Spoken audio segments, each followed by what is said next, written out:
Well, this is a video that I didn't want to have to do, but having seen that little rap about the People's Voice earlier today, I felt compelled. Okay, here we go. Rewind back to May last year. David Icke, or one of his people, came up with the idea of the People's Voice. We all know what happened next. In the following month, over £300,000 was raised and the People's Voice started to be put together. Now, receiving over £300,000 in 1 month is startling, and it shows the amount of interest there is for something other than the dribble and lies that we get fed from the mainstream media. Hell, I even gave some of my hard-earned cash and was genuinely excited about the future of the People's Voice. I even had discussions with Mrs. Slipknot P. Harrington about the impact it could have on society and how it could shake things up for the better, etc. Anyway, a few weeks later I saw a request for people to help out with certain tasks, etc.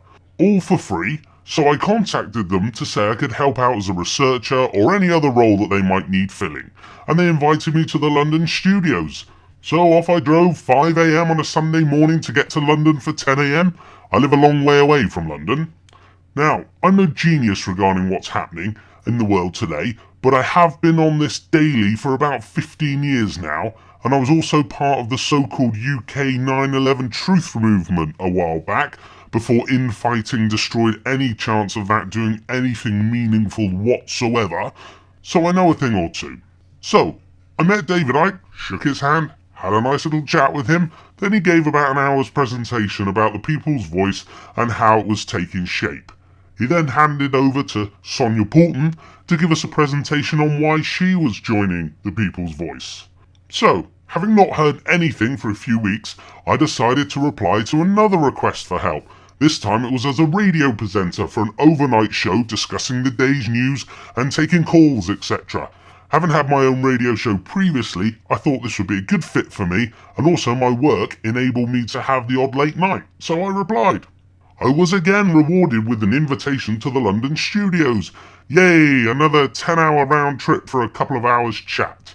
I decided not to go, to be honest. It was my son's birthday that Sunday, and having already been to the studios, I'll be honest, I didn't fancy the drive. So I replied stating that I had hosted a radio show previously, offered to send a copy of the show, and would they still be interested in me helping out? No reply. I emailed them again. No reply. And again, still no reply. Not even a thanks, we'll get back to you. Nothing. I was beginning to think that the People's Voice in the People's Voice was never going to include mine, if you get what I mean. The next time I contacted them was when they asked for people's videos to be sent in. I sent a couple of my older documentaries that I made a while ago, and guess what? No reply. I sent over several ranty Slipknot P. Harrington videos, about 15 in a total of 10 emails, and guess what? No reply whatsoever. Now those of you who have watched a couple of my videos will know that I hardly get any interest in them, and it comes as no surprise that the People's Voice didn't want anything to do with them.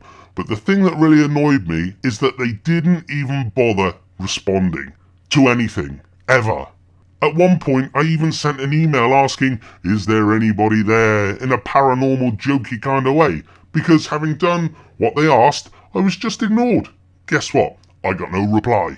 Believe me, this isn't sour grapes. I just wonder how many other people are being ignored by the People's Voice. That brings us to last Thursday when I listened to David Icke's message, telling people that unless we all give some money to the People's Voice, then it's going to go off air and pretty soon. So arses need to be removed from sofas, as Icke says. Personally, I felt a little bit insulted listening to this, having offered my services several times, having driven to London and back, and having been completely and utterly ignored. I also thought it was incredibly arrogant of David Icke to say that the People's Voice is our last chance and that this Orwellian police state will come down on us if the People's Voice fails. But despite this, I still wasn't going to make this video until I saw that little rap on his site today. Don't know why, but it just really annoyed me. Nothing against the kid, I'm sure he's a lovely lad. Okay. To the People's Voice, I would say the following. There was obviously great interest in the People's Voice, otherwise you wouldn't have managed to raise £300,000 last May to get the ball rolling.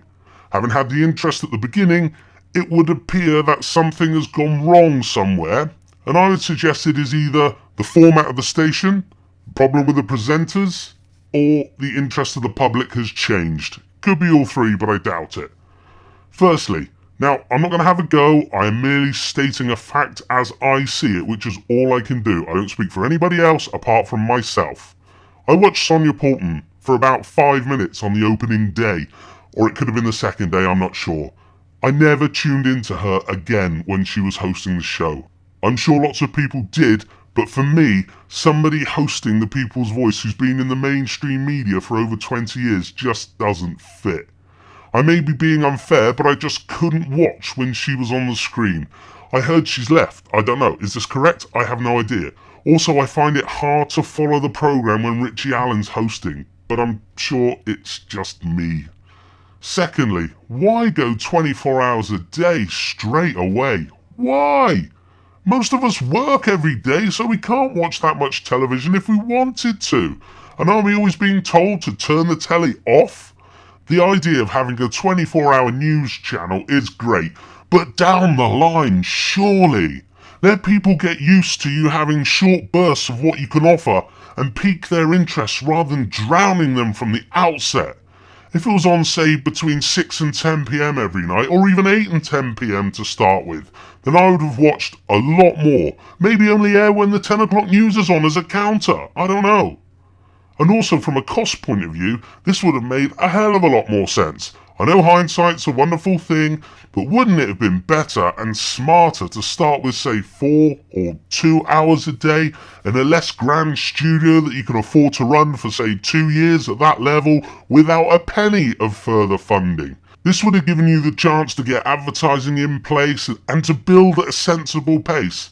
My studio, my camera, my editing cost me nothing. Thirdly, David Icke was adamant that he wasn't going to have his own David Icke show, and I'm not sure why, because I think this will have improved the ratings no end. But instead he turns up on everybody else's show. I've heard people say that the station should be called David Icke's Voice, and I can see why. But if he had his own show, then 1, you get more viewers because people would tune in to hear him. At the moment, they tune in and they have no idea when he's going to show up next. This would then potentially lead to more financial contributions. David Icke would then not have to be in London all the time and working himself to exhaustion. He could stay at home and do his weekly or daily show via Skype and ship out his books at £35.85 each, including postage.